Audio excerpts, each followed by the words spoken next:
Com declaração de voto, vereadora Marisol. Obrigada, presidente, colegas vereadores, quem nos acompanha aqui hoje, em especial a família do Galvão, todos os colegas. De uma maneira muito rápida, uma declaração de voto, obviamente, favorável a esse momento. E quero fazer uma referência, assim, como jornalista, eu tive a oportunidade de conhecer o Galvão e outros, né, tantos integrantes da ABANF. E a gente, enquanto jornalista, a gente sempre busca, nós estamos aqui com o comandante Socorro, sabe disso, porque eu entrevistei muitas vezes ao longo da profissão. A gente busca fontes, a gente busca pessoas que são referências nos assuntos quando a gente precisa entender um pouco mais sobre eles e quando a gente precisa da confiança e da credibilidade.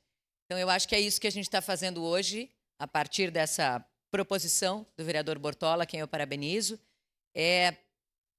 justamente valorizando e reconhecendo alguém que era uma referência naquilo a que ele se dedicava a fazer, que era defender os direitos, né, dos seus e ter a forma mais correta, com credibilidade de fazer isso. Então, parabéns, vereador Bortola, pela possibilidade que o senhor nos dá, como parlamentares hoje, de prestar essa homenagem a partir de um nome de rua, que é algo que vai ser eternizado, como um agradecimento da nossa cidade, muito mais do que dos seus colegas e familiares, mas um agradecimento de Caxias do Sul, e eu tenho certeza que do estado todo, a um trabalho sempre muito sério, muito comprometido e com tudo aquilo que ele sempre acreditou, os seus valores, os seus princípios, né? A família que está aqui com a gente, mais uma vez, parabéns.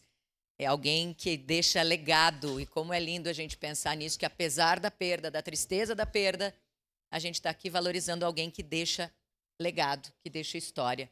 E que cada um aqui sabe muito bem como deve se pronunciar, o momento que deve se pronunciar. Tem muitas situações, por exemplo, em que eu me vejo pequena para falar de alguém tão grande quanto o Galvão, mas me senti, nesse momento, com a vontade de falar isso para todos os senhores e senhoras que estão conosco aqui. Obrigado, vereadora Marisol.